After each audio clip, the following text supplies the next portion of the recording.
185milessouth.com.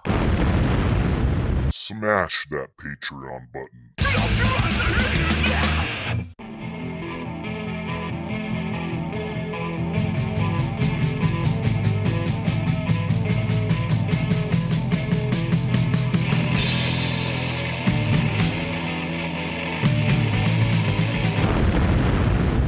185 Miles South, a hardcore punk rock podcast.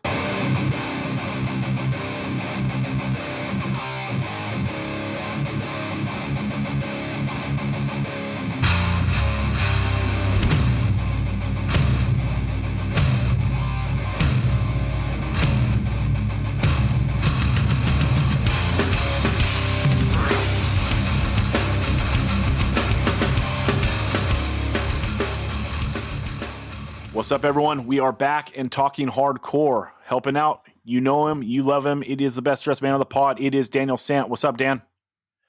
All is quiet on New Year's Day. That's right. Also helping out, 6'2". What you gonna do? It is the mighty Posy Chris. What's up, Chris? What's cracking? What is going on? And rounding us out, it's Brandon from Big Boy. What's up, Brandon? Yo, what's good? What up? What up? Everyone, Happy New Year. And I know we're looking forward, but this is the final day of the year. We're going to look back on our favorite tracks of the year, 2023.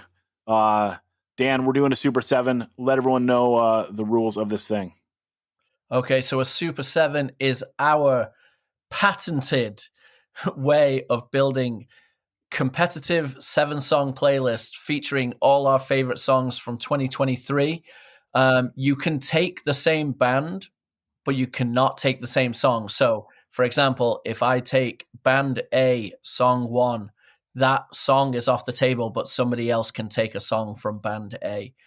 And we go in order, like fantasy football almost. We're going to do an order of Chris, me, Zach, Brandon, and we go one round at a time. And then when we're all wrapped up with 7 songs each, we put this up for the listeners to vote on who they think had the best playlist for 2023 and who they align with. And it's always fun. Love when the listeners get in the comments. Love when they are extremely opinionated because it is awesome. And what a fucking year, right? What a year. Yeah, me and Dan got into it on the awards episode a couple weeks ago. Chris, you want to say anything on 2023?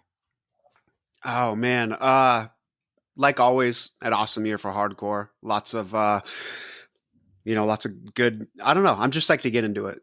I got a lot of. I found like this year there were a lot of songs, and it was really tricky to try and get 7. So like low key, I'm kind of hoping there's some upsets here, so I can sneak some songs in. Yeah, I feel you. This is like snaked.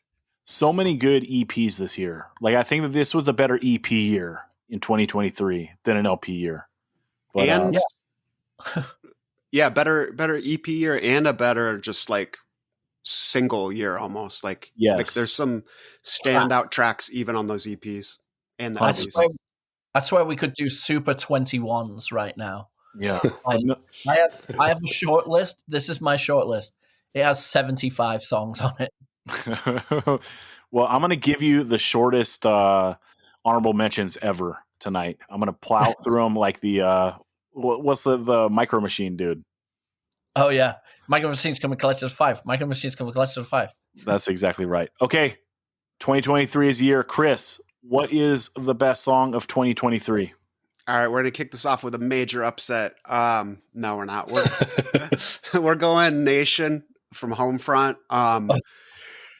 There might be a song or two that I actually like a little bit more, but I know there's no way this is coming back around to me, particularly after listening to the last episode. Dragging your knuckles on the floor of hell, spending all your money on a concrete cell. What a banging song. I don't know like what I can really add that like Zach and Dan didn't already cover on the year-end awards show 2 weeks ago, but this had to be on my list. And so luckily I was picking first because I feel like if I was picking second, I might not get it. I really like this whole LP a lot, like start to finish, but like Nation is a lot like 0151 last year on the High Vis record. Like this is like the working class fight song on mostly post-punk record, and it's so hard.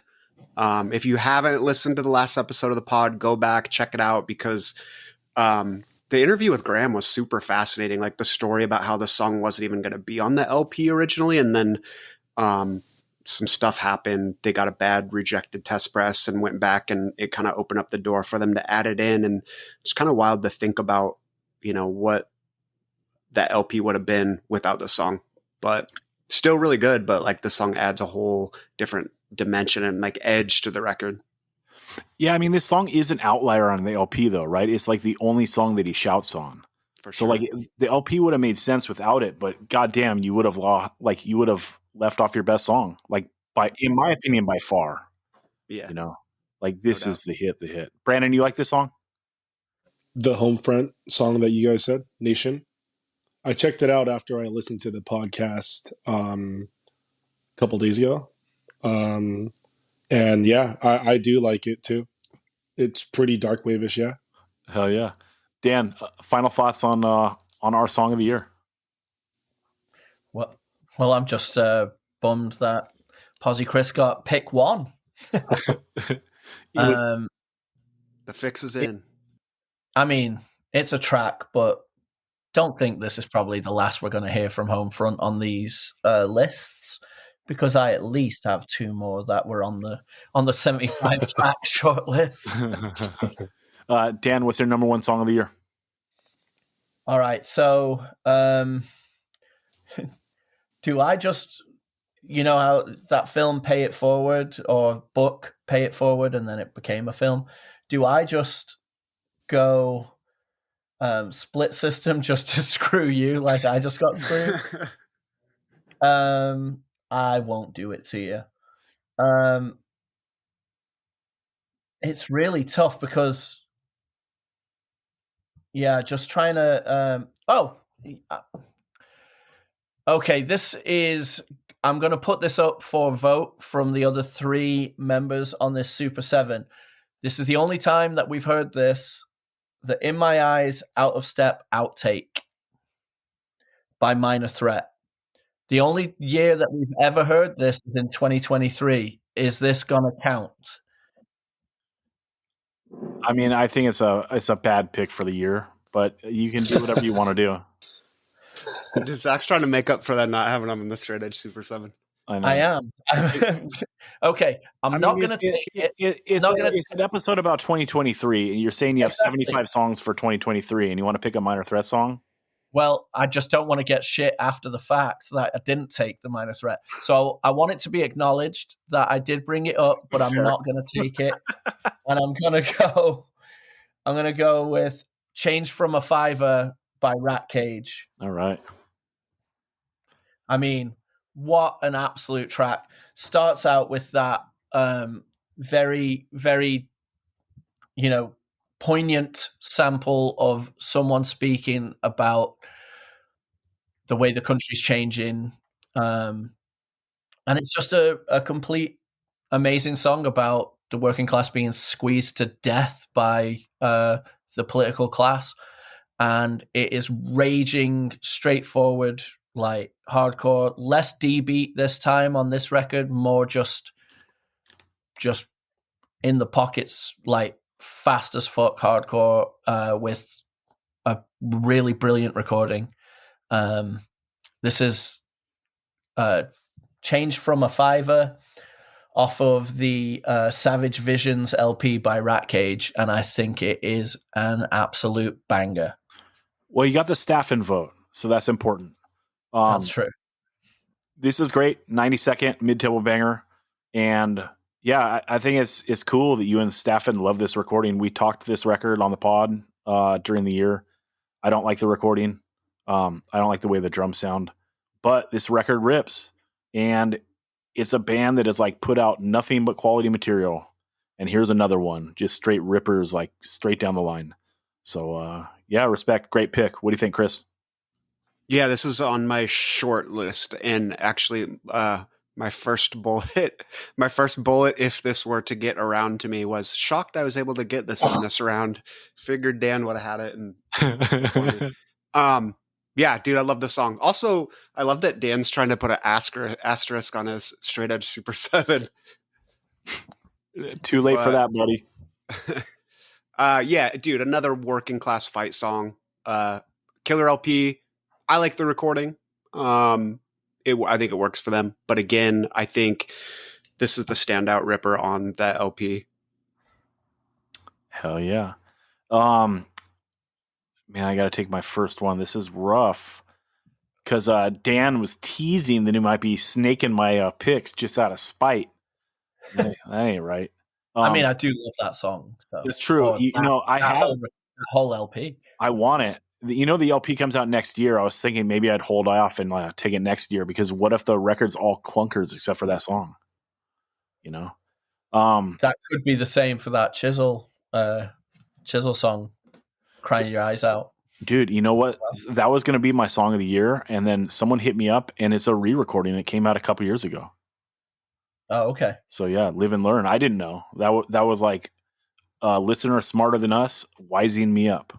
So I probably have that on a 7-inch too. That's how big your record collection is. Just forgetting Chisel classics, dude. That's what it's about. Fucking A. All right, I'm gonna take Rifle Under Two Flags. It came out late in the year. It rips. It's a perfect punk song. It's like a minute or something, and just rips your throat out, Patrick Swayze style. Out the gate, like he's yelling on the downbeat, on a perfect like mid tempo. There's not a chance in the world any of these guitarists or bass players are cheating and doing some up and down bullshit. They're down strumming the whole time. Yeah. And then like the way that little subtle melody comes in with like the lead, the ding, ding, ding, ding, ding, ding, ding, ding. It's out of this world. It's like everything I love in punk. And it came out this year. It came out late this year, when you're like starting to be like, oh, like there's a lot of good shit. Here's my list, blah, blah, blah. And then like Rifle just fucking drops this record. And we've been blowing up like this song on the last couple of episodes and shit, but really it's like a 5-song 7-inch and the whole thing is relentless. So spectacular band out the gate. Never heard them before the 7-inch and fucking A, one of my favorite bands already. You know what I mean? So that's what I'm taking. Dan, what do you think? Yeah, this is so good. Yeah, I do love that. There's not even a count off. It's just right out the gate. And then that the reason that this song is just a little bit ahead of everything else that's on the EP is that lead. And it's so good. And it's a mid-tempo stomp. I'm here for all mid-tempo songs. Yeah, when mid-tempo punk bands are doing like that style, the little guitar hooks are so crucial. Like you already brought up Split System, Dan, but like when that band has the guitar hooks, it's like, oh, that's all their hit songs. You know what I mean? And like then they have like kind of the rippers that don't have like those little guitar hooks, and those are the songs that like bridge the gap to the ones with the guitar hooks. So. Yeah. Chris, you want to touch this or should I shoot it to Brandon for his number one song of the year? This is great, but shoot it to Brandon. All right, Brandon. It doesn't have to be your favorite song, but what is your first pick of the Super 7 2023? My first pick of my Super 7 is going to be the song Protocol by Hotline TNT. I haven't heard of this band before I seen them live at Sound and Fury, and I just happened to be in the back listening, and I actually like ran to the front of the stage to see what was going on, and it just sounded awesome. After listening to it live, I just couldn't stop listening to it, on Spotify. What do you love about it? Possibly just like the way the guitar comes in the beginning of the song. It takes a while for the vocals to pick up, but just everything but the vibe when I was watching it live kind of just took me by surprise. I've never heard of the band before, but after just watching them live, I just couldn't stop listening to this band. Yeah, I just got turned on to this band very recently by the dudes at Timeless. They told me about it, and it's very shoegazy. Yeah. You know, and a real vibe. Like, so I can see like if this is effective live, that how it could really pull you in. Usually shoegaze live, like it's just like a feet herder type of thing. But I was really just like I was just really feeling it live watching this. It's funny. I actually heard this for the first time today because I'm not exactly sure which song this is, but this is why I love like the end of year when everyone's sharing like the stuff that they love. Is like I saw a homie sharing this today, and I was like, oh, what's this about? I better go check it out. And yeah, it's super cool. I mean, the record cover is sick. So whatever. I never listened to this, but can't go wrong with Barbed Wire. So sick ass imagery. I think it had released as a single at first, and then it came out on this album called Cartwheel. I haven't listened to the whole album yet, but the song itself was just on rotation. Well, hell yeah. I'm going to check it out on the playlist, and that's a good segue. Everyone, there's a playlist for every episode, 185milessouth.com. Click that playlist link at the top of the page. Also, if you're good at Spotify, you can find us there, 185 Miles South. Dan. Oh, shit. Not Dan. See, I'm so used to shooting a Dan for number one because he usually cheats and just takes the number one. But Chris, what's My your lawyer will be in touch. That's right. Hey, send Jackie Childs my way. I want to hang. Chris, what is your number 2 pick? Yeah, I think Dan knew that we were onto him, so he put himself number 2 this year. That's right. Yeah, and I lost Homefront. All right. I think it's proof that you don't love Homefront as much as you say, dude. It's about to get ugly in here. Nation was the natural first overall pick, but this might actually be my favorite hardcore song of the year because it's off the rails, like the lyrics of the song even tell you. I'm going to take Night Fever, Yes. the song Killing Floor, Yes. which won the award for, I think, what was it, most YOLO vocal performance or something? Yes. Yes. This song like takes you on a journey, and the journey is epic, but it's just straight up hardcore. You know, it's not like, I don't know, they're not blazing new trails here, but they do take you on a journey. Like the intro with the ring outs and like the driving drums, then the guitar lead comes in, setting up like this total Poison Idea vibe, and you think you know what you're in for, and then he belts out in this total Rob Halford-esque voice. It's about to get uglier in here. It's about to get ugly in here. And then just like the song is so epic. The chorus, now go off the rails, step out of line, raise some hell.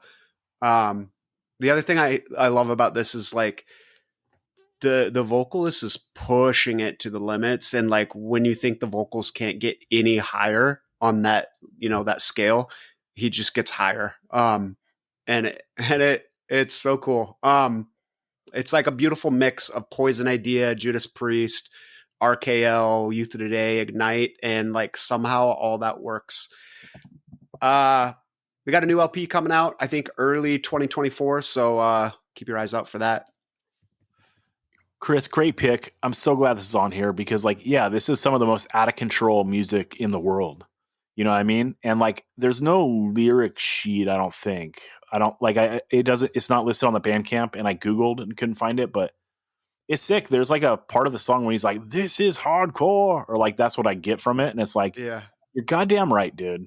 You know what I mean? Like, it's so not like anything, but it's like that's what I love is like when people are getting buck and then they're claiming it, right? Like, I don't know. This is impossible music to describe. It's just one of those songs that like people got to check out, and if they're on that YOLO shit, I think they're gonna like it. So, yeah. Dan, what do you think about this song?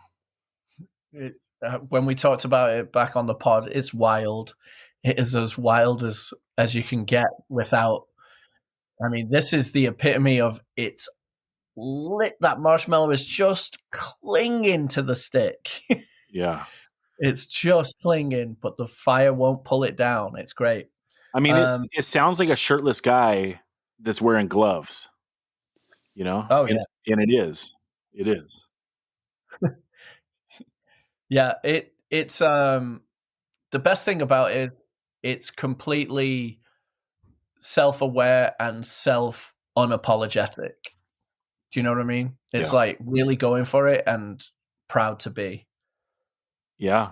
Yeah. And I love how Youth Crew like that logo looks. Okay, let's go to you, Dan. You're number 2. All right. It's trying to think like what do I just pick something that yeah, I'm gonna box out Chris here. I think I have to box out Chris and go La France de Future. I'm going Mentality 81 and off of my demo of the year. This song is awesome. I love the way it comes in with the vocals. I just love how like a grimy Minor Threat to me is what it sounds like. It's fantastic. It's good straight ahead early 80s hardcore that is done phenomenally. Recording is fantastic. It's fast. It has like cool tempo change break. Like it's just great. Amazing song. Yeah, this demo is great. Like for fast hardcore, it's the best demo of the year, like of straight old school roots hardcore. Yeah, I mean, you say it's like Minor Threat, and I get that a little bit in the tunefulness, like when he like opens up and sings a little bit. I guess that's like an Ian-esque tunefulness. The music itself, like I get like kind of a gritty, like 82, 83 New York hardcore mixed with like a 90s anti-C mix. Shout out Staffen again. But yeah, this is spectacular. 3 songs and one of the bands from this year that I can't wait to hear more songs from. So yeah, I definitely get the early NYHC when like the music kind of breaks and the bass just goes by itself. It sounds a little grimier than DC. It sounds grimier than DC. Yeah. Well, that's why I said it's grimy. For sure. I think you're describing it. We're on the same page here. Chris, you want to touch this or you want me to take my number 2?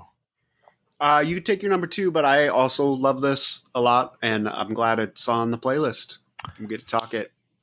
All right. I'm going to take my favorite song of the year, and that is straight out of Melbourne, Street Sweeper, Mama, I Can't Do No Time. Holy fuck. I don't remember when the song came out, March or April maybe, and it was on repeat like a motherfucker.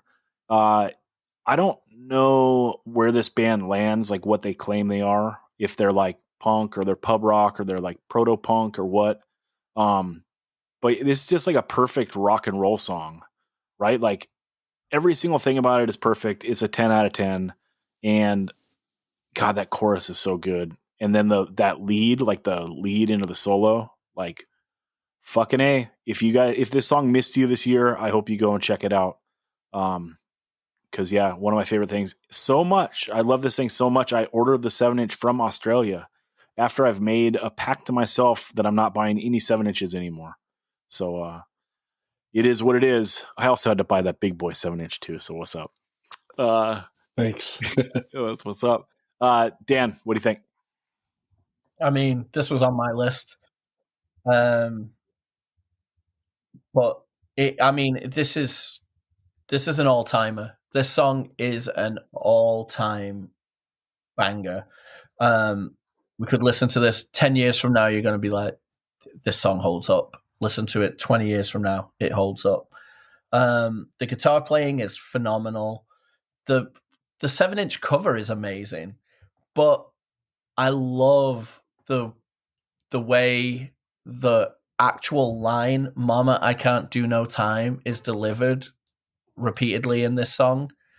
Like it allows like this, like, I don't know, just beyond confidence knowing that they've written like an absolute classic song. And also just Mama, I can't do no time. Like that, it's such an ill lyrical song too. I really love this. Australia is fucking bringing it. Dude, it's the new wave of Melbourne single coil. It's fucking Yeah. insane. It's out of control. And like, yeah, you're right. The subject matter is sick, right? Usually it's like, what's up? I'm hard. I ain't scared. It's like, nope, I'm going on the run. I ain't going to jail. You know? Yeah. Sick. Okay, Brandon, let's go to you for your number 2. Cool. My second pick is from a newer band called Hereditary from San Diego.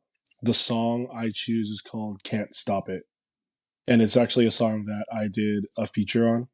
But we had met these guys, and I just started listening to their music after I had seen them. And they, right before they released this new set of songs, they asked me to do a feature, and it just so happens to be my favorite song in the release that they just did. Yeah, Dan, didn't one of these guys just accuse you of making flyers for clout?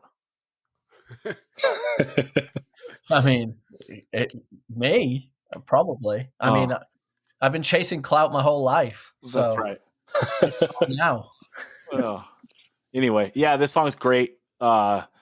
Sniping at me in the internet comments, not so great. But hey, what are you gonna do?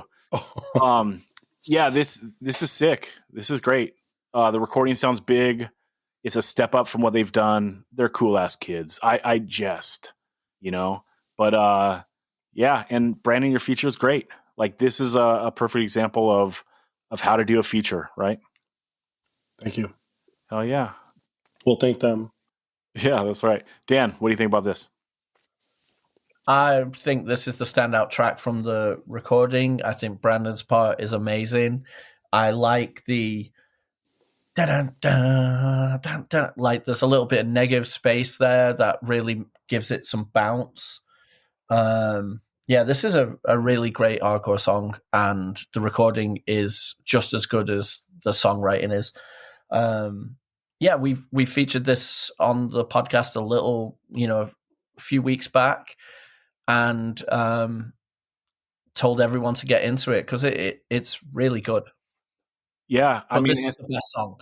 Yes, agree. It's the best song, and also I like the whole package. Like again, we talked on the awards episode that is pretty sick. That even in like the era of like digital content, that bands are still like taking the time to make cool covers and so forth.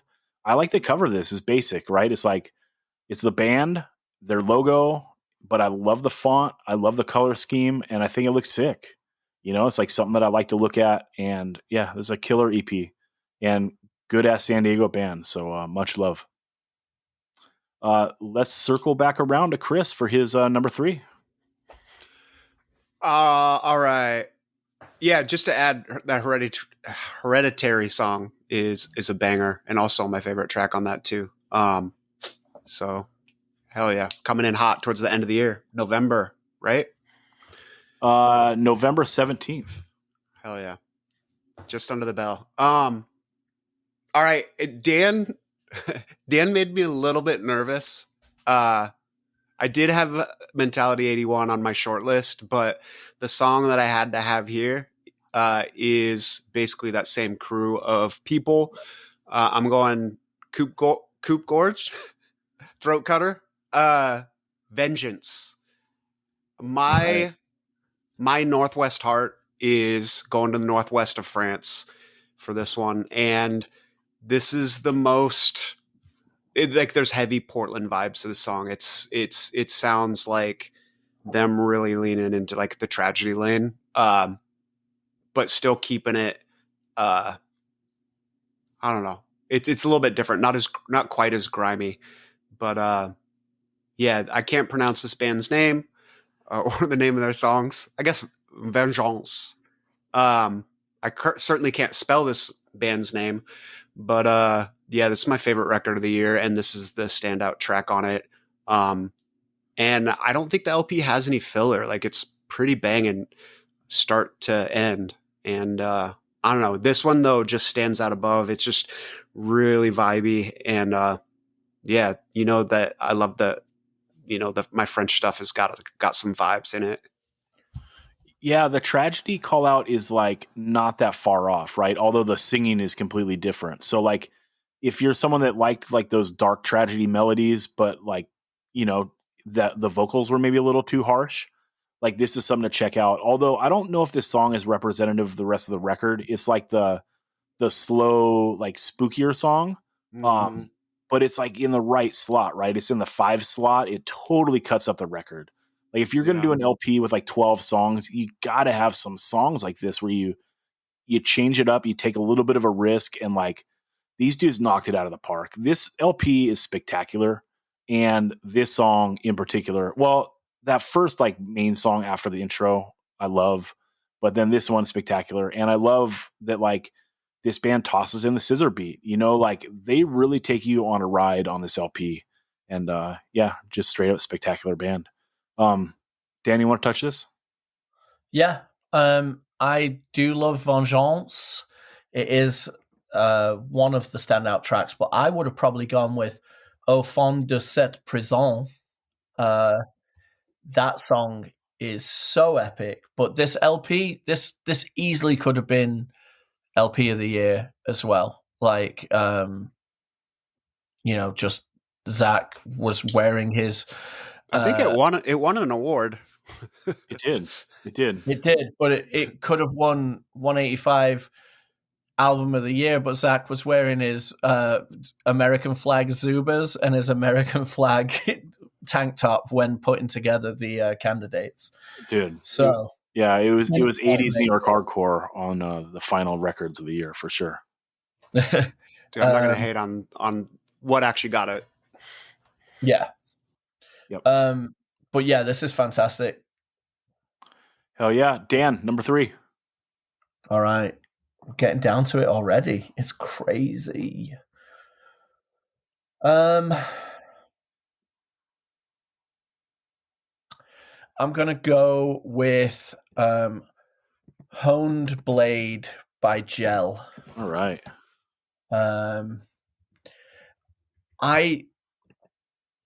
I could really take. There's probably like 6 Gel songs on my short list. Could take any of them.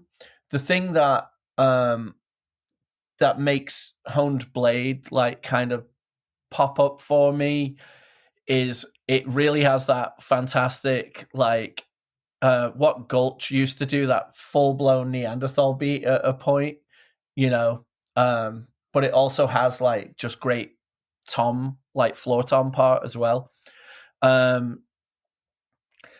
And it's the singer's voice, like the delivery that they have is just so epic because it's not pushing it too far, but it is very aggressive and it hits so good. It's not like too guttural and it is not too high. It's just in the pocket, like perfect. And I really love the entire record. I really love the hardcore's for the freaks mentality that goes with this this band, and I love the calling card interlude on this where they just got friends to call in and just say whatever about hardcore kind of, or about their state of life, and it I don't know, it's just so good. Every song on here could be a choice, but especially when in doubt, go with track 1. That Attainable song is my favorite on this. I like when they toss in like a little bit of like that dark melody, like on the outro. That's where I think it shines the most. And you're right. The singer of this band has a spectacular voice, and yeah. Unfortunately, I was sick when they rolled through this year, and I missed it because it was probably epic. But hell yeah, this record's great. If I was like nitpicking, I this is like the record where it seems like on its face, it feels like it's a fast record, but like when you dive into it, it's actually mostly a mid-tempo record. That's why I love it. That's why you love it. Yeah. But for me, like if this had a little bit more fast, I think it would have connected more with me. And that's all. I like it. I think it's a good record, and we've talked on the pod plenty of times that like the ultimate achievement in, modern hardcore is putting out an LP where you don't want to like turn it off before it's over, or you're not skipping songs. Like if you're listening on Spotify or whatever, and like this is a very palatable record. They take you on a journey. It's very easy to get through the whole thing. Just would have loved a little bit like of straight up speed, like a little bit more. That's all. Brandon, what do you think about this record and this song? I listened to this record when it first came out, and I was able to. I typically don't do this, but I listened to the LP thoroughly as well. Hell yeah. No skip. Yeah, I mean, like that's the biggest compliment, I think. What do you think, Chris? Sorry, my mute button was stuck. Yeah, I dig it too. I like Zach. I think a little bit more fast mixed in might have made me come back to it a lot more. But I do like it. I think it's really good. I need you to talk for like 5 more minutes so I can choose my my next song. They're sick live too. Hell yeah. I'm gonna take Ends of Sanity, Last Rites. This is a band, one of the better bands out there playing the hard style, and they wrote a fucking chorus, dude. It's so ill that watch you die, 1,000 times. It's so good, dude. Like to play music this hard, but still be like writing a fucking song. It's sick. And then the final breakdown sequence, 1 hour breakdown of the year. It's epic. The way like they hook in like that intro guitar back into the mosh at the end. And then it all builds up to like that triplet part at the very, very end. I don't know. It's like a perfect hard style, hardcore song. It's everything I want in like that kind of music. Yeah, it's perfect to me. Dan, what do you think? Yeah, this is standing above a lot of the hard style, which is focused on building, soundscapes to smash to. This has a little bit more of a songwriting out front with it, and the outro mosh sequence is very epic and like so well developed and so good to listen to and gets you hyped. Like, yeah, this is a great song, and it won breakdown of the year. That's no mean feat when we talk about a lot of songs that have lots of breakdowns in them. Dude, hell yeah. And North Carolina, right? So sick. One of the dudes might be a distant relative of Ric Flair. How about that? Woo! That's right. Is that true?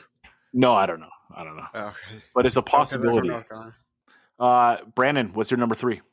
My number 3 is going to be the song The Only Fool by Done Deal, out of their first and only release.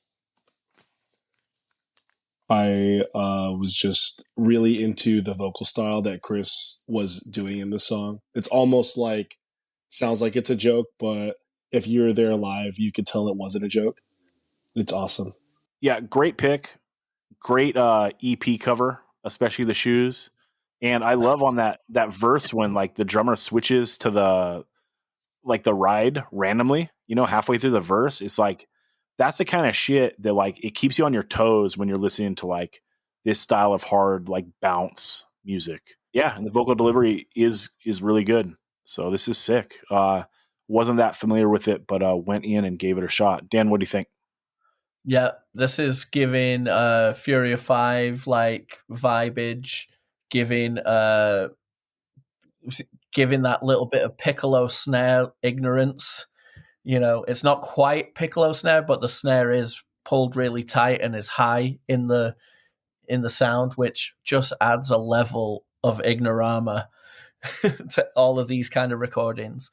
And then I do love in the you've got the kind of like graffiti dude as the logo, but he's got a good old 6-shooter in his hand.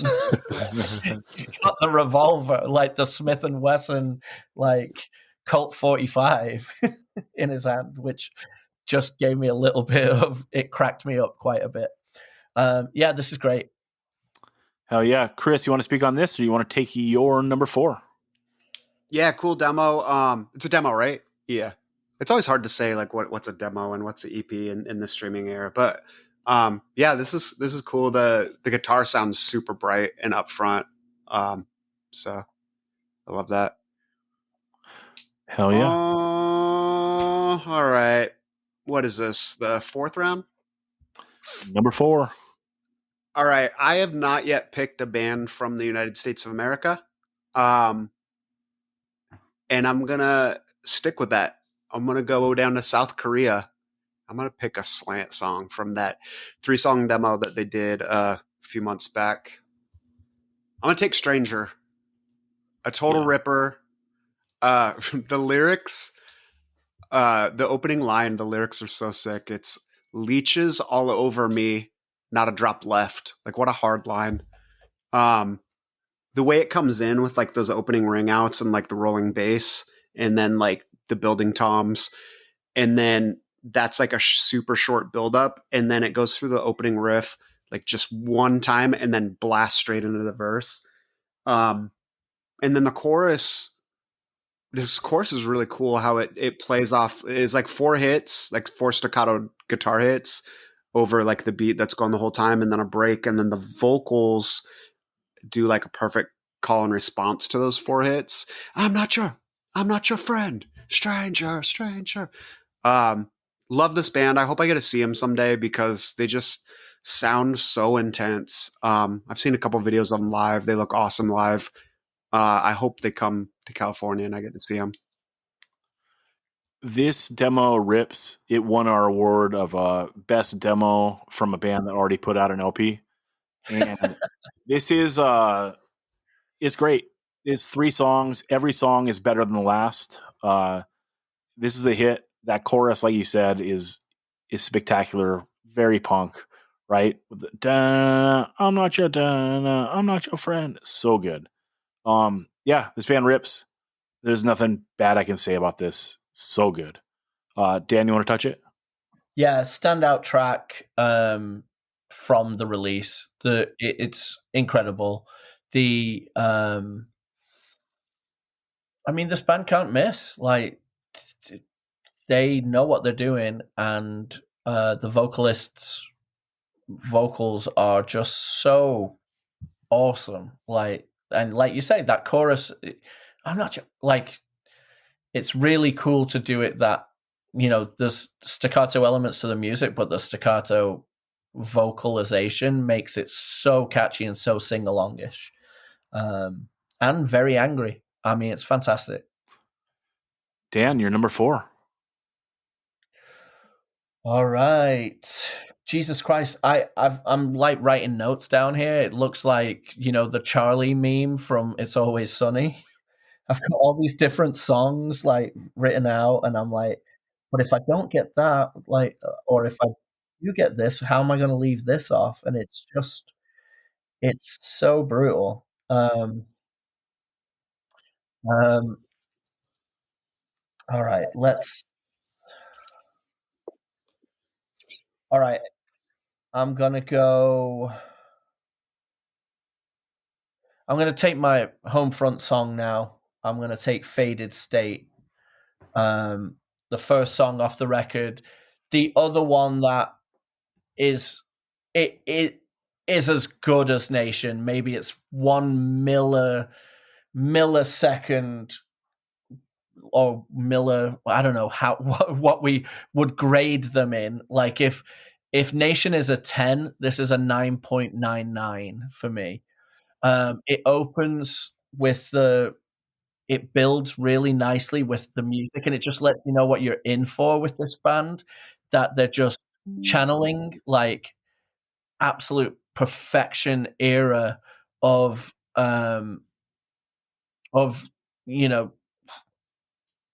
they were saying like if you listen to the awards ceremony, like they were saying, like hitting things like Angelic Upstarts and Blitz Second Empire Justice, but this has very new age Blitz era vibe going into Second Empire, but the way it just, by the time the vocals come in and he goes, "Nobody's getting out here alive," like, it's perfect. This song is amazing. I absolutely love it. I mean, I would have been happy with Nation, but I'm just as happy to have this song. And Games of Power, definitely one of the LPs of the year. Like, absolute. I mean, it takes you on a really great journey from punk into post-punk as the LP progresses, in my opinion. And I think it is beautiful artwork as well. I think Homefront rules, and I'm really happy to have this song. Great pick. You know, I agree. Second best song on the record. And really, though, even though Nation is the best song, like, this is the perfect opening track for like this record. Yeah, killer. Chris, you want to speak on this, or should I take my number 4? All well said. I love this song. It's not Nation, but it's right there. I am going to I'm going to California. I am going to take the song Antisocial by the band Bloodstains. Good God, man. Talk about a love letter to 1981, 1982 Orange County. Like, Rick Agnew might just be like ghostwriting in this band. Yeah, it's got that, like, those dark melodies, but like the tunefulness, and it's a fucking track, dude. It could have been on any of those like records, you know? I love this. Came out of nowhere, and although I do think this song might have been on their demo, so they re-recorded it for the 7-inch that came out this year. We're lucky enough that Ben went and swooped us a few of these 7-inches. So shout out Bedge. But yeah, I love it. One of my favorite songs of the year. What do you think, Dan? Do you know you are? Like, that first way he delivers that line, so good.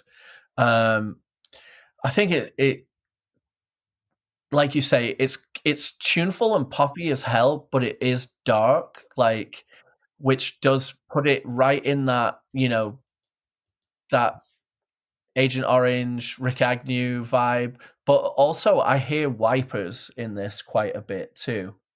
Because I think the Wipers were an influence on all that, right? Like that first Wipers record is what, 79? Is it 80? It's 80. Yeah. It's 80. Yeah. So I mean, name checking the stuff you did and then name checking Wipers, that should just let everybody know. Listen to this song because it's an all-timer. It is so good. And I'm glad you took it, because now there's one thing taken off of my crazy Charlie conspiracy theory list of trying to get all these songs on. Brandon, let's go to you for your number 4. Cool. Number 4 for me is going to be the song CA First by the band Human Garbage. I just listened to the song and I just felt really proud to be from California. I could choose a lot of songs from this album, the one that they just released, but this song is the one that stuck to me the most. Yeah, this is a mean record. Recording is great, matches the band. Love the album art, and yeah, this is one of the standout tracks. Banging. Why do you choose this song against something else on the record? Nothing in particular, I would say, but this song is this first song that I like will choose when I do click the album, and not the first song. You know what I mean? Yeah. That's sick. It's just an awesome song to listen to. Hell yeah. Yeah, ripping band. So hell yeah. Okay. Dan, you want to touch this, or should I shoot it back to Chris for his number 5? Yeah, the drumming on this song is so good too. Like, and then also the sick thing about the riff is it's just like a lot of like kind of refrain, like is that the right term? I'm not a guitar player, where it's like just you know, while the rest of the band is doing crazy shit, but the riff is just like kind of a strum like holdout thing where I love that. I love that juxtaposition of it being and the vocals are just wild and aggressive and filling all the space while the guitar is just creating an element of space. It's really hard. Did you play with them, Brandon? No, I didn't, but I did see them for the first time a couple days ago at For the Children, and they had such an awesome set. Sick. I mean, their band name is ill also. It's so good. Yeah. Yep. Okay, let's go to you, Chris, for your number 5. First on that track, as a lifelong California resident, no, just kidding. No, as a transplant who's now been here for almost 2 years, I think I've been here long enough to say this is a dope ass song. I feel it. Great band, killer live. All right, 5th round, right? That's right. I'm gonna keep it domestic on this one. I'm gonna bring it back to the USNA. Ooh. I'm going to go to Milwaukee, Wisconsin, off of the meanest sounding record of 2023, in my opinion. I'm taking Suicide Magnet from the band World I Hate. This song is so hard. Like, it's one of those songs that kind of creeps in without the drums on this like slow, hard riff. And then when the drums and the vocals come in, it's just so like, it's one of those where it's kind of like, okay. And then the drums and the vocals come in and you're like, yes. When this record first came out, we talked it and I didn't have the lyric sheet yet. And there was only like a few lines that that stood out, kind of like that Night Fever track. Like there's a few lines that like stand out and really like, yes. But like this one opens and now the lyric sheet, I have the lyric sheet and it's this earth is a toxin drugging us all. Just existing on this rock can make your fucking skin crawl, pulling me down, dragging me in. I can feel the gravity trying to tear out my organs. Such a hard line. And when you listen to it for the first time, you can really only understand that second line, the one existing on this rock can make your fucking skin crawl. So now having, the lyric sheet and seeing the rest of the lyrics that are around that, like such a like misanthropic anthem. Hopefully I got a ticket to Just Another Gig and they're playing that. So, hopefully I can make it up there and see that, see Big Boy as well. Right? You guys are playing that, right? We are. Yeah. I'm excited to see World I Hate as well. Yeah. What do you think about this one, Brandon? I listened to this album after Jeff Gunnell, Cold as Life, had name dropped them, and I was pretty impressed with this release entirely. Yeah, it's a good record. The whole package, right? The art is sick too. But yeah, I don't know. They fit somewhere between like that modern hardcore, like a gel-ish modern hardcore and like power violence. Especially because like the singer's vocals sound a fair amount like Infest. But what I love about this record is they don't fall into like any of the power violence traps of the recording. Like they went for like the brightest, best recording they can get. So like this sounds so fresh on this type of music. I think it was a great choice for them to make. And this rips. I've had trouble like choosing favorite songs off this. It was that Remove Blood into On the Wall, I think, is where I liked the record the most. The way those songs seamlessly go into each other, but this whole thing bangs. So respect. Dan, you want to touch this or you want to take your number 5? I mean, I feel like across the three of you, you've talked it like to perfection. It is a great pick, and I do love Chris breaking down the lines that just give you that like the goosebumps of like how just desperate it is. Super cool. Next, number 5. don't call me a Nepo baby or anything, but when the stakes are high, will you fold when there's nothing left? Yeah. Yes. I'm going Spades by Big Boy. I fucking love this song. I think musically, this is the 2023 nod to what Peace and Security Death Threat would sound like. Maybe if it was started right now, you know, it can't help but be influenced by the day it is from, but it definitely gives me Death Threat vibes musically. And then, you know, I gotta say the charisma, the approach of the vocals are perfect. Sounds really good. I love that the singer. I love Brandon. That Brandon sings with a natural voice of not trying to rely on vocal tricks in production, because that is always a bad move, and then B, not trying to be too guttural or anything like that and letting the voice just sit above the music perfectly. That's what really makes this such a great track and a great EP in general. And then I love the allegory of life being a card game, because that is like a hardcore, I won't say a trope, but it's been touched on in many classic hardcore songs, or even like hardcore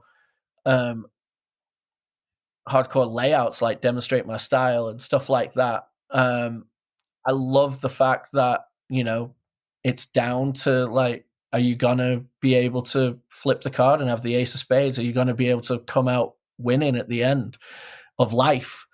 And I think this is an amazing song, so I gotta have it on my list.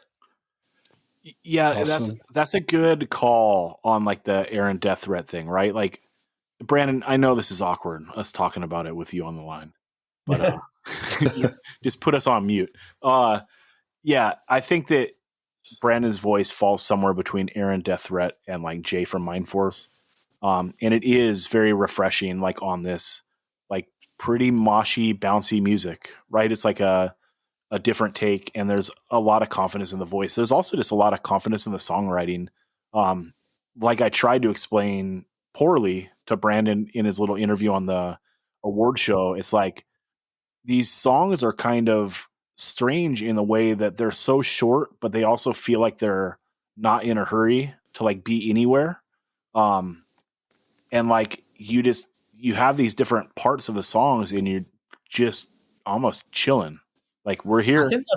I think that's why I say it reminds me of Peace and Security era Death Threat musically too, if it was to take place in 2023, you know?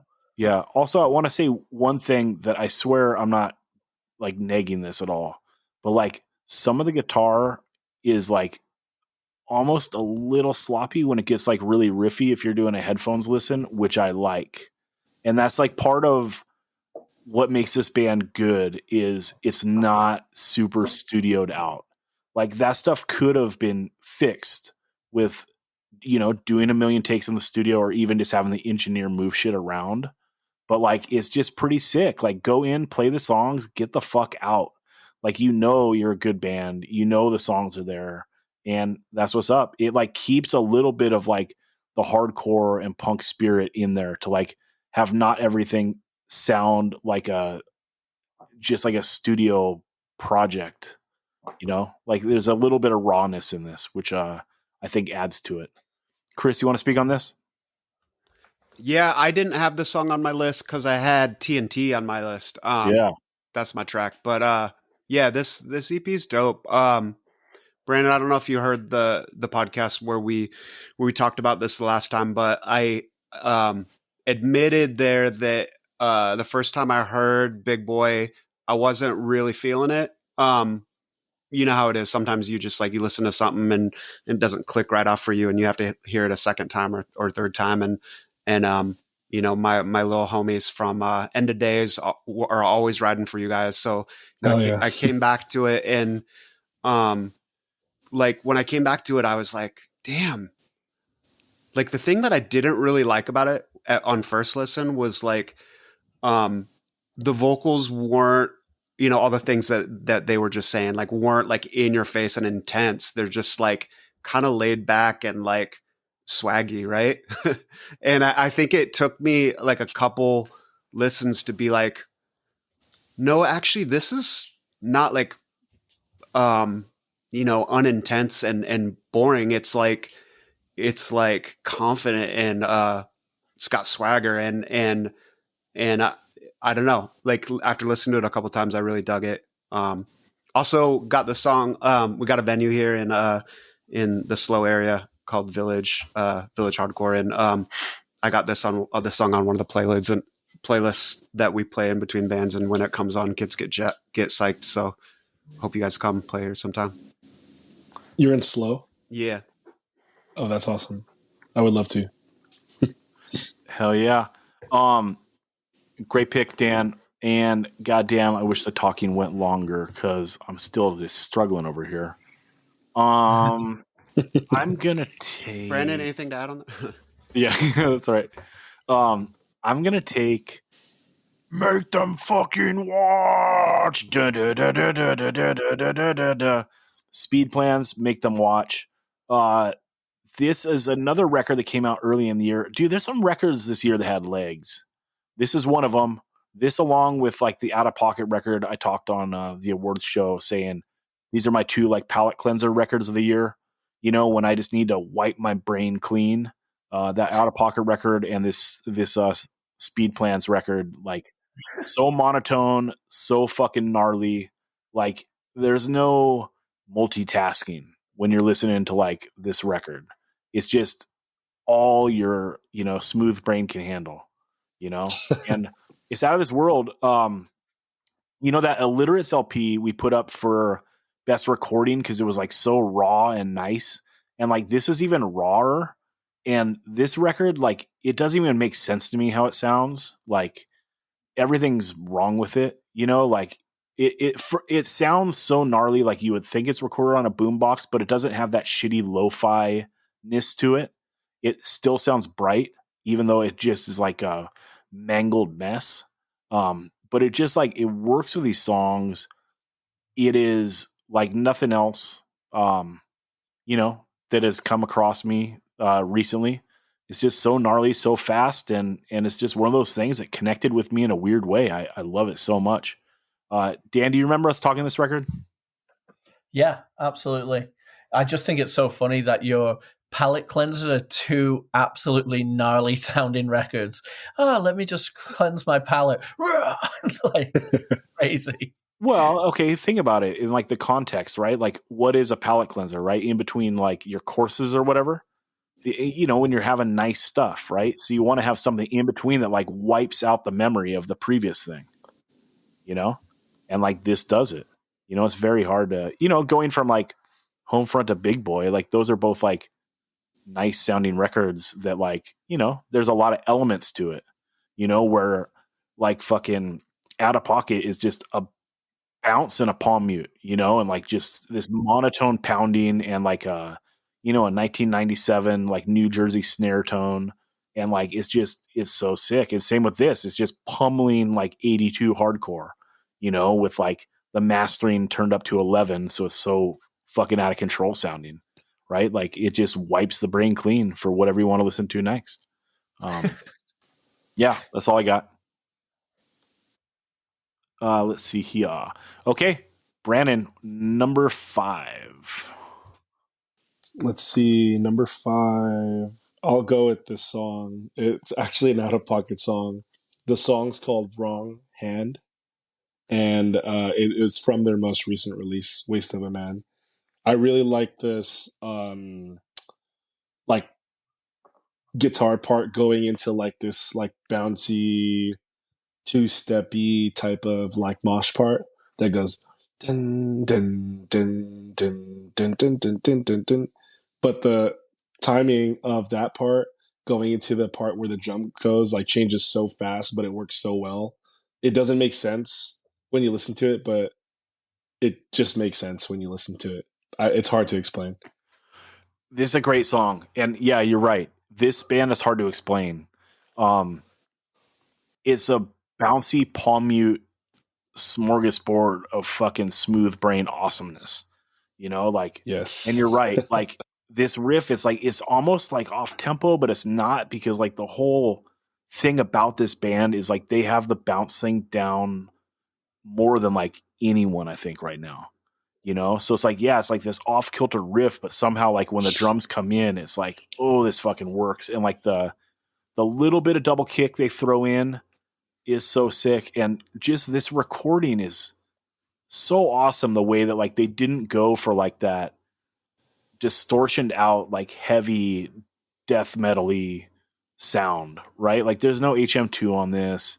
It's like full on like Metal Zone, you know, like kind of thin sounding. Even like the double kick and the snare like are a little thin in the way, and it's like great in the way that it makes the performances like shine through so much, right? Because you're not hiding behind a wall of noise. Like your performance has to be like on its feet. And yeah, this is so sick. This is a great pick. I this is one of the songs I call out as one of the better songs on the record. Although the record's really short, I like everything, you know. And you might have saved me something, because now we got to talk this a little bit. Maybe I'm going to take something else. Although it's hard to not take Despair. Perfect opening song for like a bounce hardcore record. Dan, you want to touch this at all, or should I shoot it to Chris? Well, we know where the done deal Tagger dude got his 6-shooter. It was in this one man hand. He snaked it right from this dead body. Yeah, no, this is great, and they're really good live. And it's the perfect amount of bounce. You know, I love, you can never give me enough bounce, but there's really good bounce in this, and the way that the snare accentuates that with the sound, like you say, that late 90s New Jersey snare, it's great. You know, I was talking to a friend that likes, you know, the hard style music, and I was telling them that, you know, this is one of my favorite records of the year, this style. And they were saying, oh, you know, I've seen him before. It was whatever, you know, blah, blah, blah. And then the night of like For the Children, when they played, I got like the text message, like, I was wrong. You know, they're so good. Hell yeah. So that's so sick that, yeah, they're killing it. And their band name. Yeah, and perfect band name for like the band. And that logo is so sick. The logo is so nice, you know. Hell yeah, I love it. Chris, you want to speak on this, or you want to go right into your number 6? Yeah, the song rules. Like, there's this 2 things I want to call out on this song. The song and this band, like the way the guitar player writes these riffs, like these muted riffs, it's almost like mathy, right? Like, I don't know. It's real out of pocket, for lack of a better way to say it. But there's a part on the song that's so sick where like it's doing like dun dun dun dun dun dun dun dun dun, and then it comes out of that part with like the drum beat actually slows down, I think, but then the vocals that come in over it are singing double time, and so it's this weird thing where like the beat's going and the vocals are going with the beat, but then the beat drops a little bit slower, but the vocals pick up faster, and it sounds so sick. Like it gives me big like New Jersey Bloodline vibes on that part. So sick. Yeah, Chris, take it right into your number 6. All right, I'm going to leave the country again, but just barely. I'm coming down to Zach's Home Away from Home, south of the border. I'm going to go to Violencia, La Agonia de Vivir. Yep. Like Vengeance from France earlier, this is just really dark tragedy-esque vibes. Saw them a couple weeks ago. They played here at our spot in the Slow area, and like after they played, I just had this song, like that riff, you know, like stuck in my head all night. And like as we were tearing down, flipping the venue, I was just like, damn, what a sick riff. And that was kind of the moment that I knew that I had to have this song on this on my list. That opening riff is like so vibesy, but then like when they come back to it again, it's layered with like this guitar lead that is just equally vibesy, but I don't know. It's hard to explain, but it's just the way that that guitar lead comes in over the top of it just gives it more depth, and it sounds so sick. And I don't know. I love this band, Tijuana. Violencia. Dude, this is so good, and this is them at their best. Like, I love when they tap into like those little dark melodies. This song and then the next song, the Nuda Vida, is like my favorite little back-to-back songs of the record. When they hit those dark notes and then they like touch in their like little bit of like power violency stuff, it's like spectacular. This is a great record. And it's hard to say this, right, when a band puts out a record this good, but like I kind of think that their best is also still to come. Like if they harness this dark shit a little bit more and then keep like the gnarliness of like the scissor beats and like the power violence, like they could like write an all-timer. Like they could be the band. And I've seen them a couple times. They fucking slayed both times. So yeah, this is like a special ass band that I hope never breaks up. So Dan, you want to touch this? Yeah, the whole record is great, but the song that Chris chose and the one that you mentioned when they is the highlight. And this is a band that have been doing it a while, and the LP lived up to every bit of anticipation. It's so good. Great recording too. Yeah. Brandon, did this ever make it out to you? Yeah, I actually played with them in Ventura. We played Rapid Fest with them. I had heard the 2-song release that they did a couple of years ago, and I remember them being like an awesome band. So when they played live, I didn't realize they had a lot more songs, and it was just awesome to see them live. I got to correct you though. You played Ventura County, but that was at the OPAC in the city of Oxnard. My bad. It was a VCHC show. That's right. Yeah, that's easy to get twisted, right? It's Ventura County Hardcore Show, but it was in the city of Oxnard. Let's not get that twisted either. I'm gonna get roasted for this after. Respect, hell yeah, and shout out VCHC shows. Brendan's allowed because he's in the Nard Curse spot. He's 4th pick. That's true. Yeah, I marble mouth that, but shout out VCHC shows. What's up, Cam? What's up, Vince? Yeah. What's going on? Yeah. Can I just add that big boy set at Rapid was so sick. Yeah, thanks. That was one of my favorite shows that we played. That rules. Dan, number 6. All right. Well, it's 2023. Still vibing off an album from 2022, but they gave us one song this year, and it didn't hit me initially like as hard as ever, but it grew on me, and it grew on me, and it grew on me, and by the end of the year, it's got to be on the list. Forgot to Grow by High Viz. Ooh. Yeah. Now, the riff, like the main riff, that it sounds like a Dark Stone Roses meets The Cure, but it's got like a bit of bounce to it. And then the way that Graham like attacks the vocals is like full on like maybe like 93 like NYHC almost, like maybe I've got to grow. It's like got a total like almost like you would see one of those vocalists doing like the Running Man while delivering the vocals. I don't want that to sound disrespectful or anything. It's got just such a good bounce and such good attitude to it. And then the lyrics are tackling mental health, which there can never be enough songs about that. It's fantastic. But yeah, this song is really good.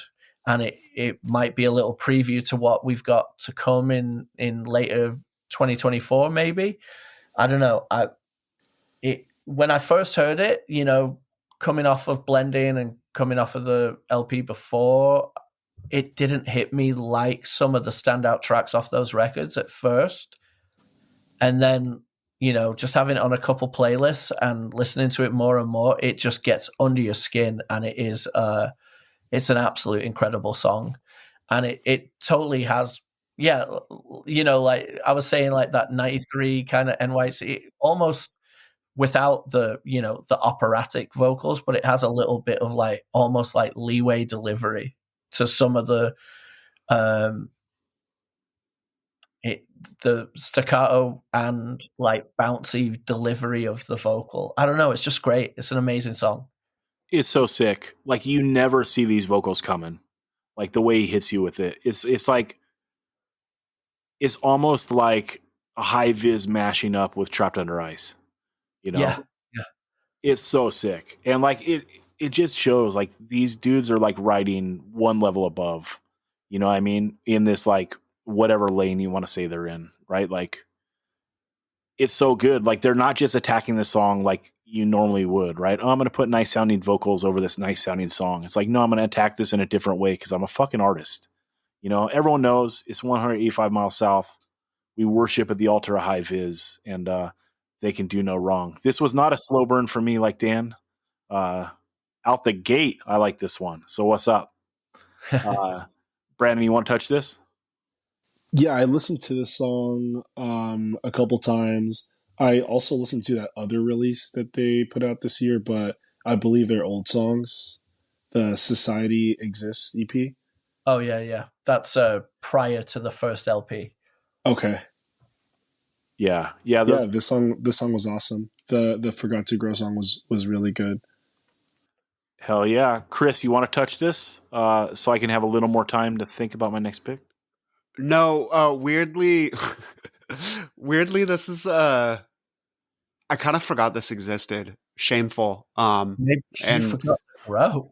I did. I forgot to grow. And I've listened to a shit ton of high vis, but it's always the two LPs, and I definitely need to go back and grow. The part where he goes, "When you were high," and doubles up the vocal on that part. Oh, chef's kiss. I need to step down as the co-chair of the High Vis fan club and let Dan lead. I'll be a secretary or vice chair. Oh. You could be treasurer. All right.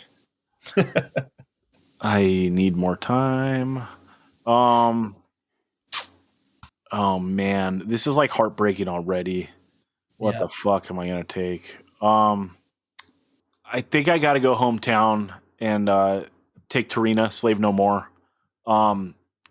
Much like many of the best riffs of the year, like it's one of those ones very similar to like Out of Pocket Despair in the way that like they're playing it with no drums, and it's like you're already like bobbing your head when it's just the guitar riffing by itself, and then the drums kick in and it's like the payoff is so nice, and then also like I just fucking love this band, dude. Like, they kind of caught fire locally before this came out. But the songs were like a little longer. And like for this record, like they went to Taylor Young. They got a beautiful sounding recording. They trimmed the fat on their songs. And they just put out a banging 5-song EP. Like there's not like a single thing I'd change off it. The art's great. The total package is great. And, I've seen them a bunch of times and like, they don't have a singer. It's like the guitarist sings, but it like works, right? Cause it's just like, it's a soundtrack to chaos, and the other thing about like not having like a standalone singer is I think that they might practice more than other bands, right? Because like everyone likes being at practice, like the singer's not just standing in the corner, like watching the band practice and like making everyone feel like, oh, like, is that guy bored or whatever the fuck? Yeah. On the phone or like, when they're writing new songs and shit, it's like, they're all involved. Like they're just so tight.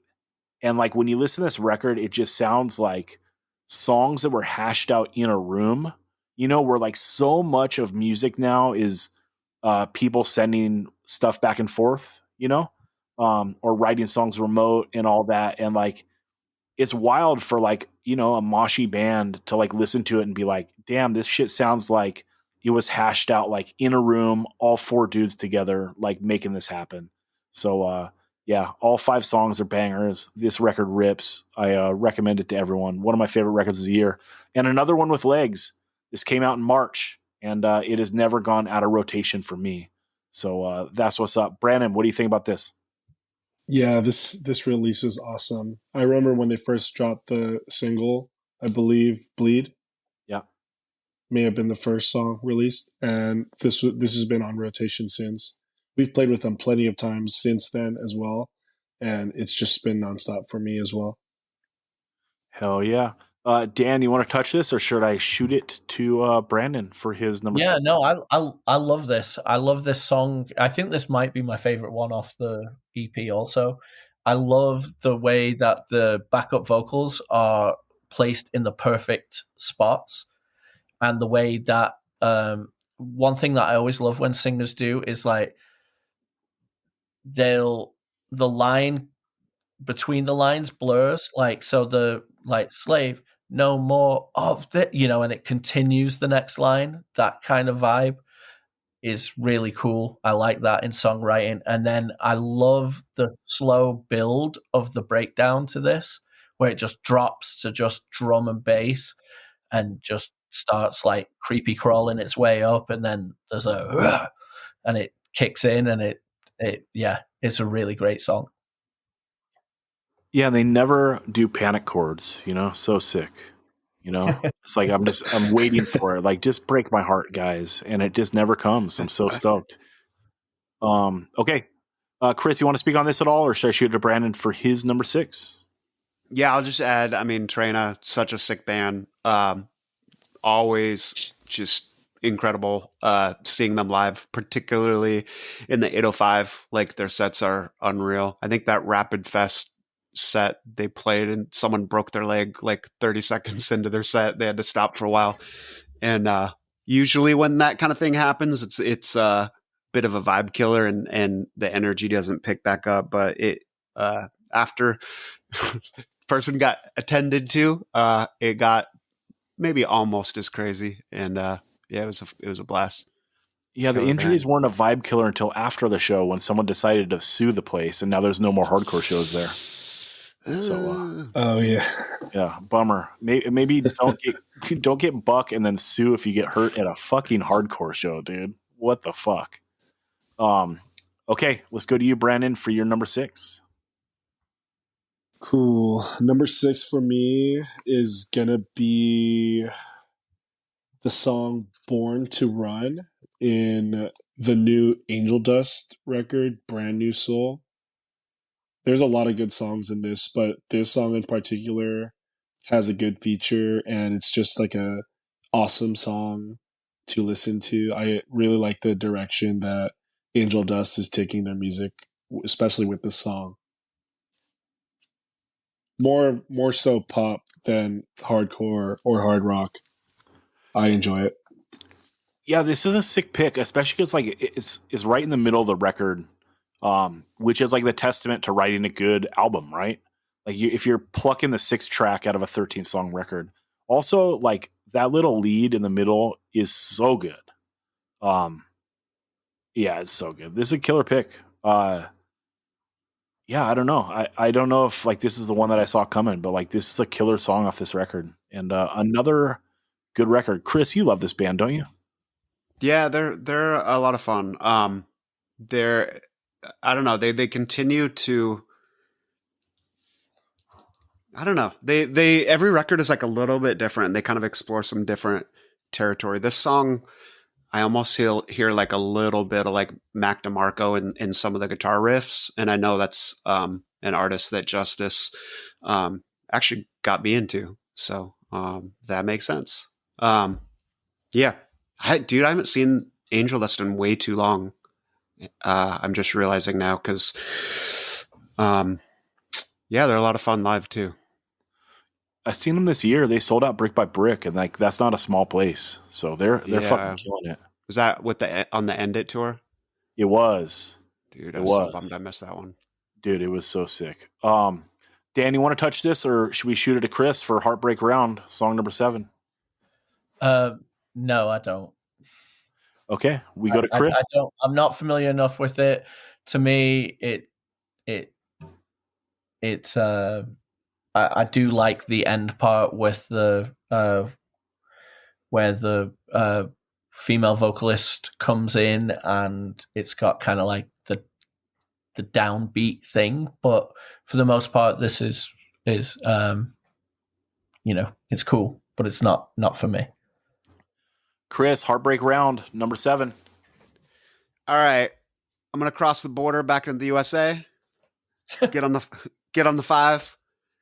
Take it all the way north, cross the border again to Canada, go through the mountains. I'm going to Calgary. I'm going to take a song off the Enforcers LP because I love this LP. Like, it's all the previous stuff I thought was kind of cool, but like this record really grabbed me. Like, the recording on this is so sick. And listening to it, this is, I want to say, like the second to last song or the third to last song. And the first time I heard it, I was like, oh yeah, this is the hit. And then, the more I listened to it, the more some of the other songs started to pop out as contenders to take the crown. But this one has managed to like stay on top, no matter how much like the other songs on this like grow on me more and more. Like, this just grows on me even more. It's just a really well-crafted Oi anthem. It's a bit slower of a tempo for an Oi song. And I feel like some of those slower boot tempos are really where this band shines. Let some of the bluesy riffs breathe a little bit more, and like the catchy vocal hooks stand out. The chorus, so catchy, so sick. Against them all, I dwell on the fringe.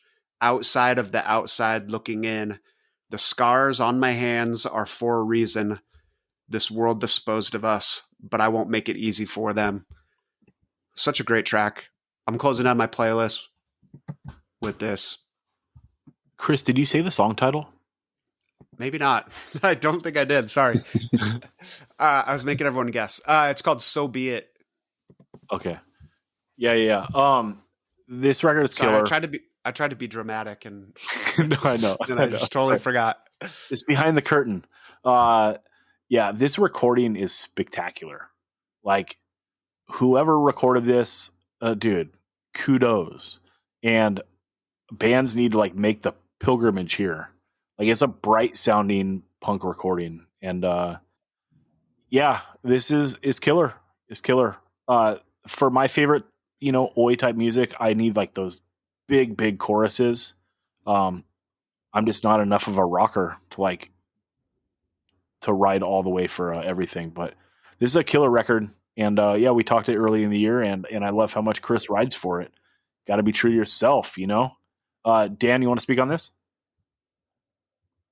Yeah, I mean, when this LP came out, I spent a good month just playing it while going on my walks through the woods and all of that. And it's really, really great. And I'm glad it's on the list and gets some representation. Brandon, did this come across you at all? I actually have never heard of this.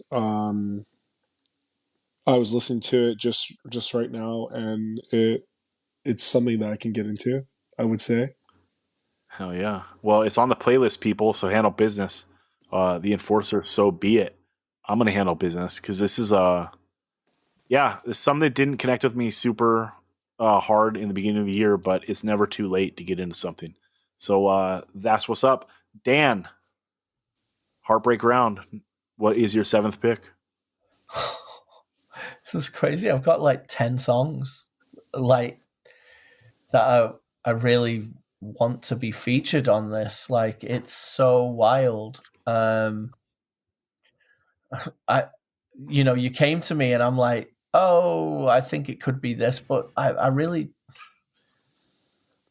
I don't want to leave Street Justice Still Xing off because it is the straight edge anthem of 2023. It's just so fucking straight edge, but I can't not take Locked in Time by Restraining Order. Yes.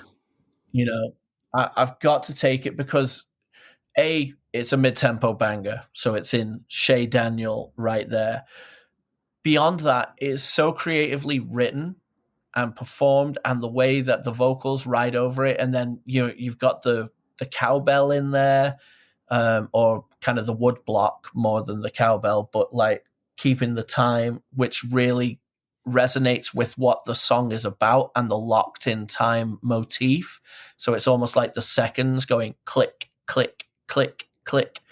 And I mean, it's a standout song on a really great LP. So then it is such a great song. And then it also gives me memories of Ceremony. Like it sounds like the Ceremony song. God, now my mind just went blank. The In My Head song. Open my head. Yeah, Open My Head. It kind of has like that dun, dun, dun, like that kind of driving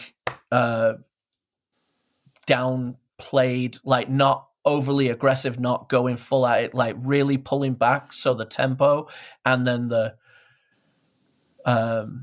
vocals get to just really shine, and it has that element to it. But the locked in time, like where it comes up, it's fantastic, and it is a standout song for this year, so it has to be on the list, and I have to have it. Restraining Order rules.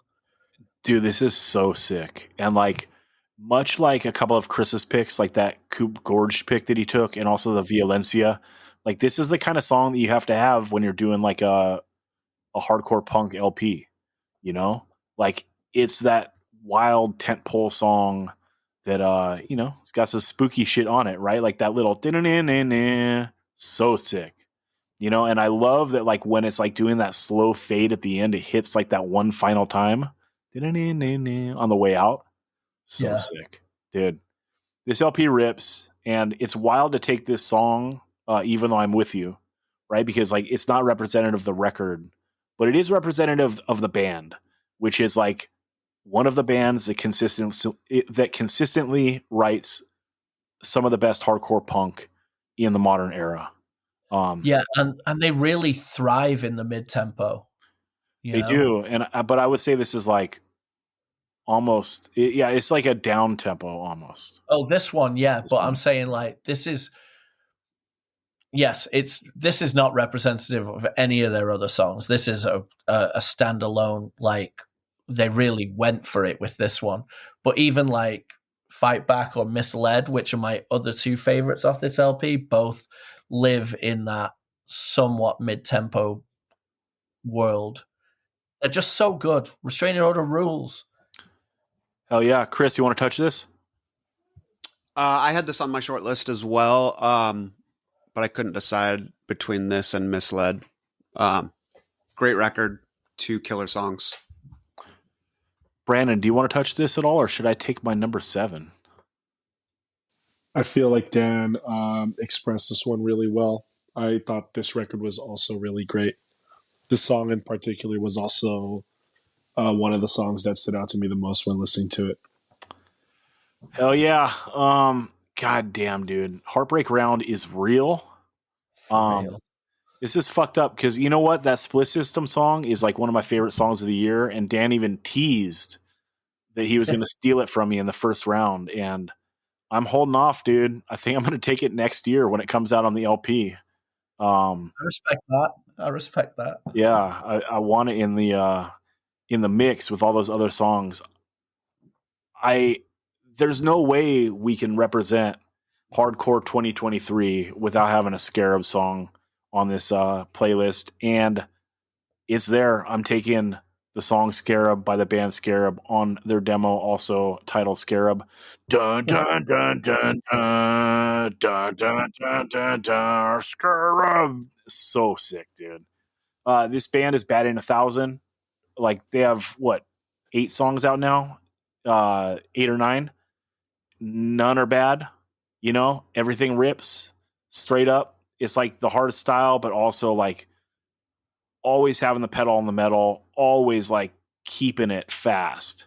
You know what I mean? Because like if you want to hit those big like slow mosh tempos, it's even better when it comes off a fast beat. Always has been, always will be. And yeah, I mean, what a band. Came out the gate and it was just like, welp, there's a demo of the year, you know, and then hit us with like that EP late in the year. Without like falling off at all. It's wild. You know, like I said, batting 1,000 and everyone handled business by the records, Rebirth Records. You know what's up. Dan, shameful that you didn't take any Scarab songs, but what do you want to say about this? Yeah, it is shameful. That's why I want to do a Super 21. That's right. Or even if Super 10, they'd be on my list for sure.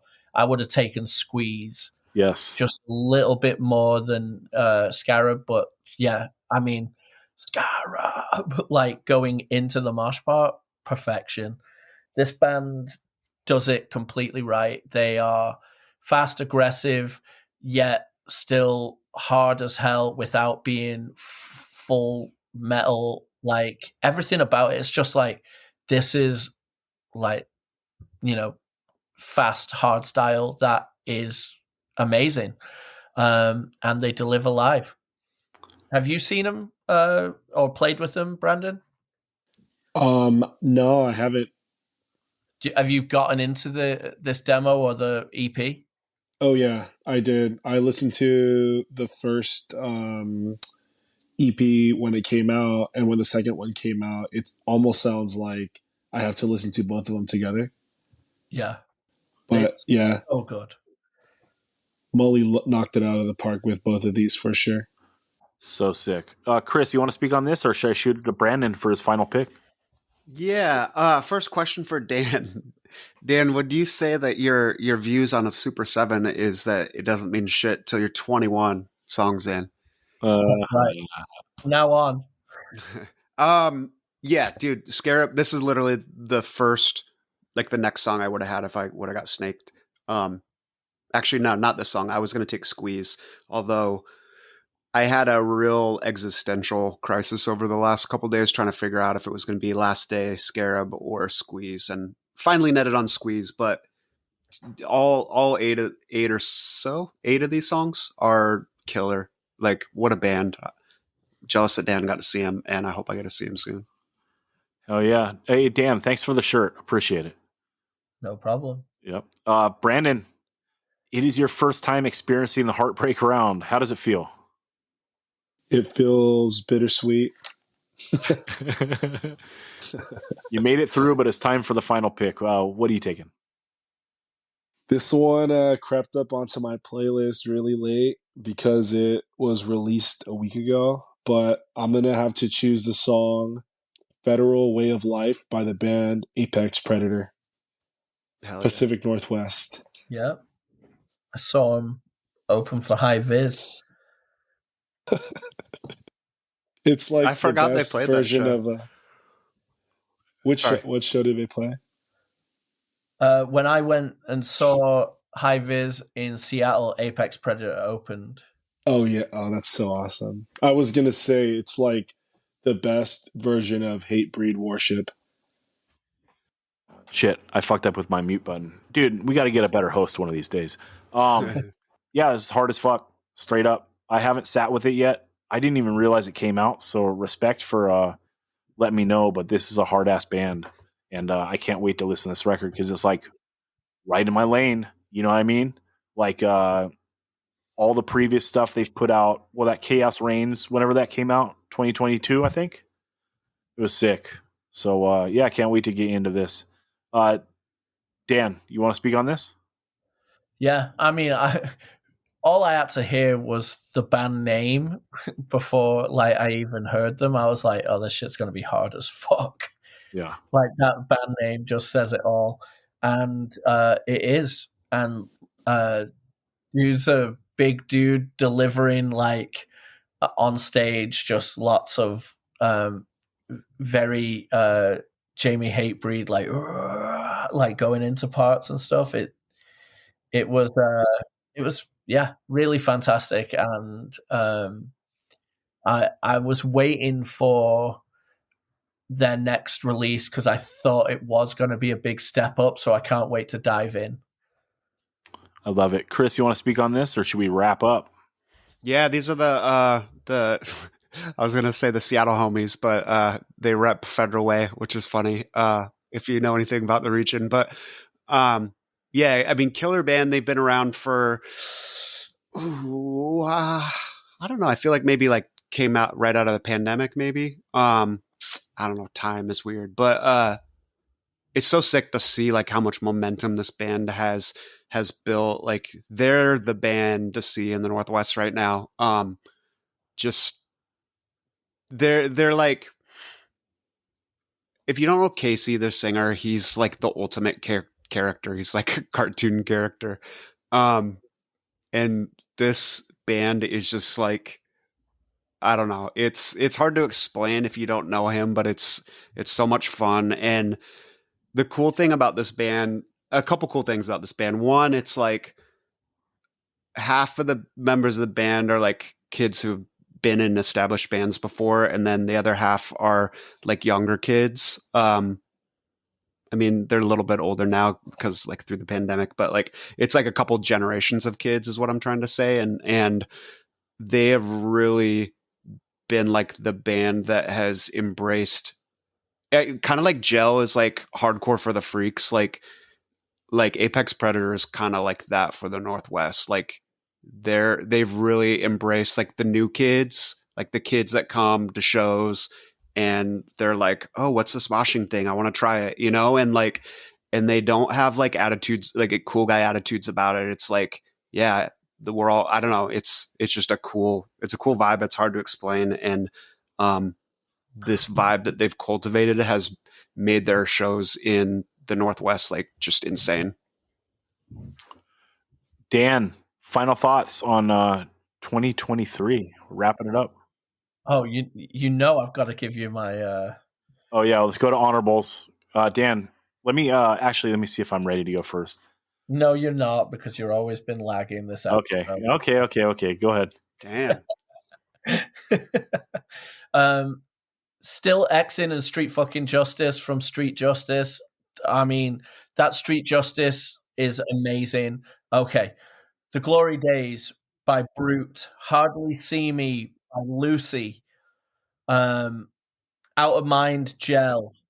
Alone Again, Split System. You Make Me Sick and Class Warfare by The Social. That just came out. We're going to talk it in January. It's fucking sick. You're Still a Bitch, Tsunami. We Still Believe by Brute. Squeezed by Scarab. Hard to Kill and The Customer Is Always Wrong by Buggin. A Fond de cette Prison. Coupe Gorge. Stay Strong by Mess. How did none of us get that on the list? The best instrumental of all time, maybe. Faking the Funk, You Get Did by Zulu. Scarab by Scarab. Love Beyond the Grave and Upside Down in Heaven by Crocodiles. Chip Away and 24 Hours by The Illiterates. Both of the other songs off the Mentality 81 demo. Calling Card, Snakeskin and Composure from the Gel record. All 4 songs off the Rancor release. No Control, Blow Your Brains Out and Survive, all by Blow Your Brains Out. Fight Back and Should Have Known and Misled by Restraining Order. The Keeper and the Kept and Bechtold by Planet on a Chain. Change by Firestarter, fucking killer youth crew. Savage Visions, Rat Cage. The Basilisk Gaze of a Tyrant State by Rotten Hell. And You and Me, Pain of Truth featuring Freddie Madball. That was a close one. But it's insane that there's so much good stuff that doesn't even, make the 7. So there you have it. Yeah, okay, I'm going to try to fire through all this stuff. Alienator, I'm Nothing, Bad Blood, Lost to Sin, Ballistic Axe, Unseen Unity, Bayway, Cease to Exist, Big Boy, Have Spades, and TNT. Blow Your Brains Out, Survive, Buggin', Attitude, Chain Whip, Call the Knife. Shameful, Chris. Come on. Charman, ZT60. Click, A Worldwide Click. Collateral, the title track, Collateral. Colossal Man with Ooze. Coupe George, however you say it. Afon de Sete Prison. Crashing Forward with No Rights. Shout out Audie. Crocodiles, Love Beyond the Grave. Dead Heat, Endless Torment. Nardcore for Life. Destiny Bond, The Glow. Destruct, Infinite Impact. God damn, the drumming on that record is so fucking good. If you love D-Beat, check out Destruct. You probably already know, but God damn, the drumming is good. Drain, Evil Finds Light, the greatest Epitaph record in 20-something years, probably. Echo Chamber, Life Disintegrated. Electric Chair, Live With It. End It, Familia Finito. Existence, Hell Is Empty. Shout out Sweden. Firestarter, Change. Gel, Attainable. Gun, High Horse. That album cover, what the fuck. Homefront Nation, Illiterates, LBTC, In Time with Save Your Breath. Nardcore, what's up? Leatherman with Telephone, the new wave of Aussie single coil on top. Lucy with Hardly See Me. God damn, that demo rips. Yes. In the wildest, sickest way. I love it. That's one of the bands I can't wait to see what's up next year. Major Pain with the song Reality. One of the greatest voices in hardcore. Shout out Kenny. God damn the pipes. Mentality 81, La France de Futur. However you say it. Dude, I got bad Espanol. I got no Francais. Mess, Stay Strong. Dan's right. Maybe the greatest instrumental of all time. Good God, man. Motorbike with the song Motorbike. Never Again. Operation Clean Sweep. Perfect Roots hardcore song. What's up? Never Any Game with the song Clown. Dude, that LP sounds so big, so huge. Respect. Love that band. Night Fever, Killing Floor. Chris got it. YOLO. Out of Pocket with Despair, and really that whole fucking record. Pain of Truth, Acting Up. Planet on a Chain, The Keeper and the Kept. I sung the praises of Destruct in that drumming, but god damn, the drumming on The Keeper and the Kept is so good. Rancour, the French band Voix, Paris et Mourir, however the fuck you say it, whatever the hell, but that song is the shit. Dude, Froy is straight up on top. Everyone knows it. We love it. This is one of the greatest Froy songs there is. So that's what's up. Restraining Order, Locked in Time, plus the full LP. Scarab, full demo, full EP. What's up? Section Hate with the song Unhinged. Slant, Stranger, Speed, One Blood We Bleed.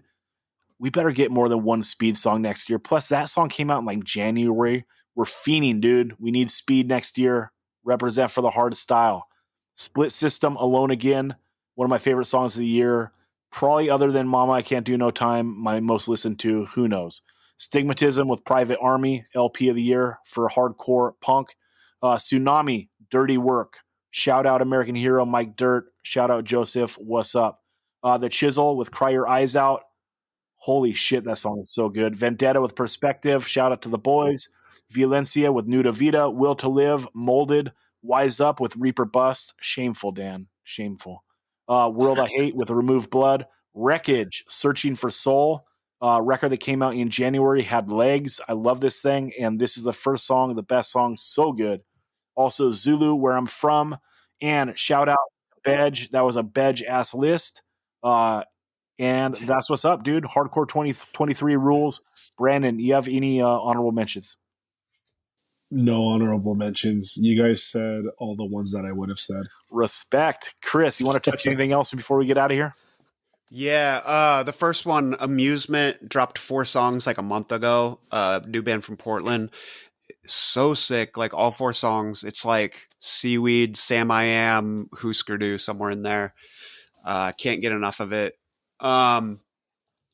Meantime, any song off the Meantime LP, either the 2 Grisaille songs, which is Mentality 81, Syndrome 81 members, Glass from Demand, Chain Whip. My song is State Hornets, Zach.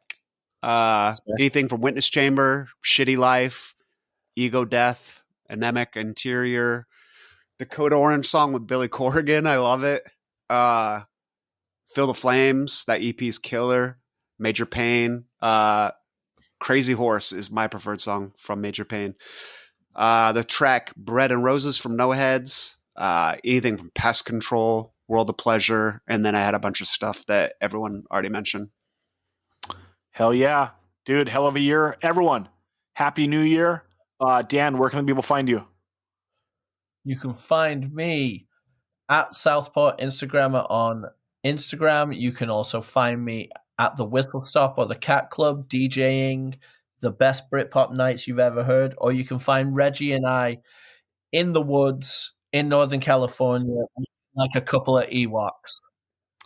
Respect. Chris, where can people find you? Out on the beachfront, combing the sand, metal meter in my hand. No. Chris Williams 51 on Instagram or Twitter. Respect. And Brandon, where can people find you? Don't follow me. Just follow the Big Boy page. You'll see me on there. That's what's up.